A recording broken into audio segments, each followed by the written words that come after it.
Just getting set up.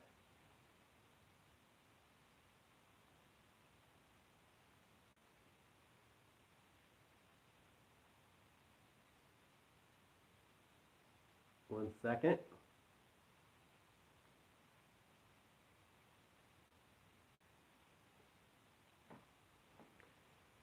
Just one moment.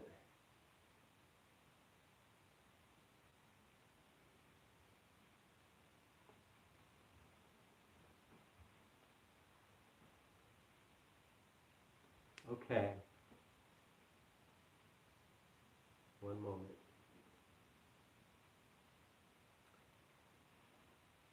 People are coming online now. Hello, everyone. Quick update from Dr. Ez, is my nickname, about coronavirus and the number one cause of death in war. I'm talking about panic and fear as the number one cause of death in war because it causes shock, also known as hypoalbuminemia, which means actually low albumin in the blood. And I'm going to paint a little picture for you if you'll just follow along, because this is something that is not taught properly in any public school. It's not taught to any of the soldiers that are going into war. It's not taught to any of the police officers or people that are in dangerous positions, and it's not being taught to the public in the current health threat of what's happening right now with coronavirus. So it's not taught properly, and there really hasn't been enough attention drawn to this as a whole over the course of history. And the truth is, we're mostly water. Unless you look at the body at the molecular level, then we're mostly hot air, which I myself am guilty of that sometimes. But we're mostly water, and most of that water is actually lymphatic fluid. We have more lymph vessels than blood vessels, more lymph than blood. And without them, we don't have a positive pressure in our bloodstream, which is a positive pressure set of vessels. And so the subpressure vessels, the lymphatic vessels, are responsible for maintaining or reestablishing, to maintain the positive pressure in the blood, without which the blood vessels just collapse, leaving you dead on the spot. We've had people that have had vessels collapse, where doctor said sorry after having so many bypasses. They typically fail within about 10 years. And after they fail again, said, doctor's saying, sorry, we've done everything we can for you, send them home to die. And we've been able to help them revolumize those vessels. But I want to talk about this because the number one cause of death in war is this, what is called shock. Again, the scientific name, hypoalbuminemia, meaning low albumin in the blood. And the blood has got a few different blood proteins that are water magnets. And they maintain the blood volume. The main one is albumin. It's the same protein that's around the single cell of a chicken egg.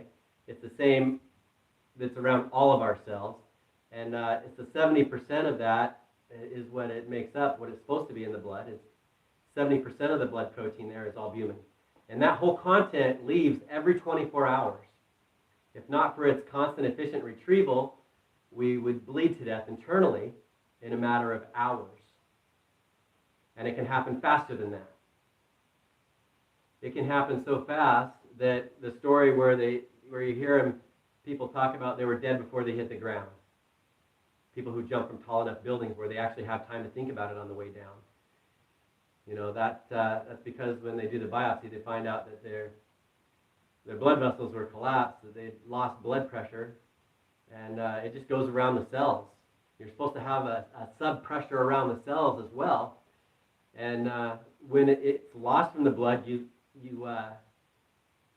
get this nauseous, queasiness. It starts shutting off life processes right away. So, still today, the number one cause of death in war is this shock, hypoalbuminemia, low albumin in the blood. That whole content is lost every 24 hours. I'm just repeating a little bit because most of you, this is the first time you're hearing this. And You know, my father was one of the top physiologists in the world, cellular physiologist, and cellular physiology is the basis of all physiology. I've been a student of that my whole life, and one of the best things that you can do for yourself with the threat of what's happening is mind your thoughts. Do not entertain fear at all. And it might not be easy for you to do with the widespread panic, obviously, of what's happening. That you, number one in my book is master your thoughts and your feelings, your emotions, and train those around you to also do that as well. This is really important because, you know, every thought, if you think about swatting a fly, it makes you weaker. Think about shooting it out the door and letting it live, it makes you stronger. We're actually tapping into our body's pharmacy. When you talk about the mind and body, the way that it works, when you're happy, when you're doing things that, you know, are making you feel good,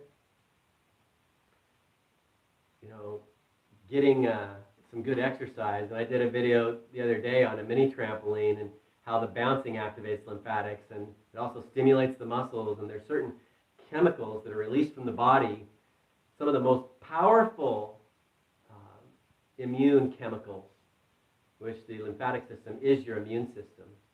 The lymphocytes, which are made up of white blood cells, they are the best fighters you have.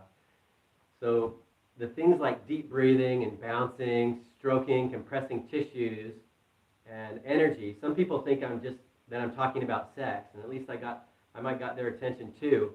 But these are things that activate lymphatics, and there's reasons why certain things feel good, like when you were jumping on a bed as a little kid, why that just felt good. So ZeroDisease.com, as well as the Zero Disease YouTube channel, youtube.com/ZeroDisease. There's a lot of information there. I recommend that you dig in and get as much of the free information as you can.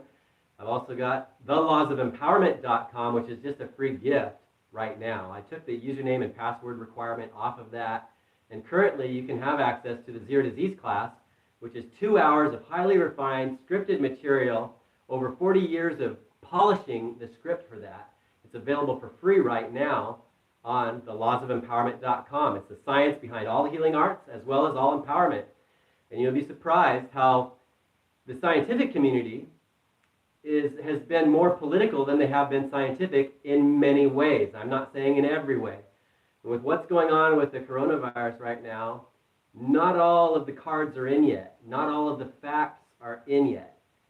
And whether it's all, you know, a lot of people think that it's 5G that's causing this, whatever the case may be, if it's the same symptoms, I know that what we're doing with everything we think, say, and do, you're going to have the science behind everything that you can do about it. When so many people have no idea what they can do about it, and most people, what they are doing is chasing their tails with what they're doing.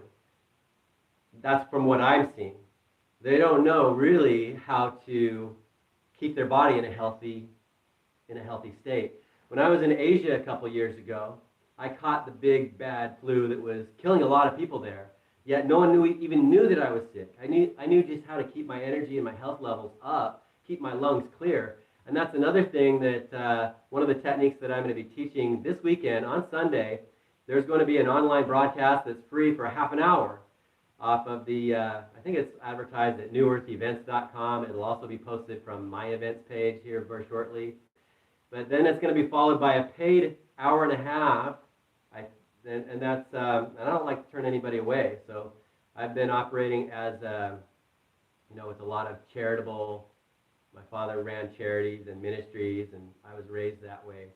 But there's certain things that I think everybody could afford the cost of a dinner for them and their wife in order to get some information that can save their life. Because the number one cause of death for elderly is pneumonia. You'll learn one technique that just helps keep the lungs clear that they're not teaching in the hospitals.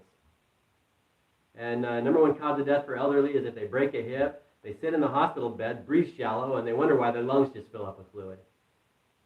So if you can keep your lungs clear, you just don't die of pneumonia. That's, by the way, I was helping Zero Convert AIDS, actually HIV, uses the lymphocytes as a host to transport itself throughout the body. And I was helping Zero Convert AIDS patients, that means that they couldn't detect HIV or any of its antibodies through the blood screening test anymore. They tested so clean. I was doing that right in the middle of the big AIDS scare in the 90s, like 1993, when top medical minds were saying that's impossible. Well, again, in the early stage of the big AIDS scare, not all of the facts were in yet. Yet, how many times have they said, there's nothing you can do about this or that, when in reality, the truth is, there's everything that you can do. And the Laws of Empowerment is a program that I just dedicated the last 4.5 years of my life. And I think it was prepared for right now in this time because it shares all of those elements of our lives that have been out of alignment with our health and with basically heaven on earth. And that in order to conquer disease, we have to establish peace. In order to establish peace, we also have to conquer disease because everything's interconnected. You're going to learn that more and more, how to be integrated within the Laws of Empowerment. We actually redefine integrity. Here we are in front of Coronado Island with the coronavirus update, and that's San Francisco Bay behind me there, with the bridge you can see that goes over to Coronado Island in back of me here.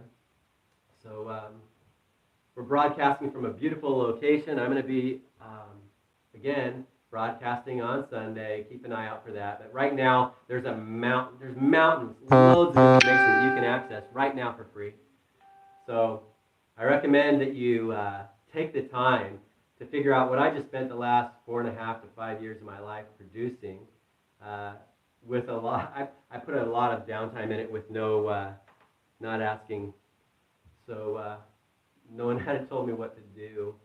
It's like some things were really prepared for this moment. And I wanted you to dig deep, go check out the Zero Disease class, first of all, because it's going to expand on what I've said. And you'll see areas where the scientific community, again, has been more political than they have been scientific. In many ways, not always. And, with emergency medicine, putting people's bodies back together, they've made leaps and bounds that way.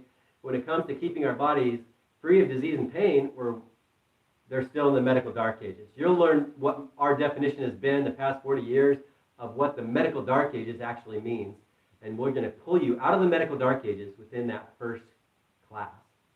So anyway, this is, again, a message from me to you with just coming from my heart, shooting from the hip. It's been 5 minutes, which is what I decided that this video would be. So please share this, share, so that we can get the message out, the right message. Because a lot of people are really chasing their tail, and everybody wants to just slap their label on a product and get it out. Seems like what all the marketers are doing. But we have a challenge now. If you find that this is really relevant and that it is some of the best information out there, I'm asking you to please share it. And thank you.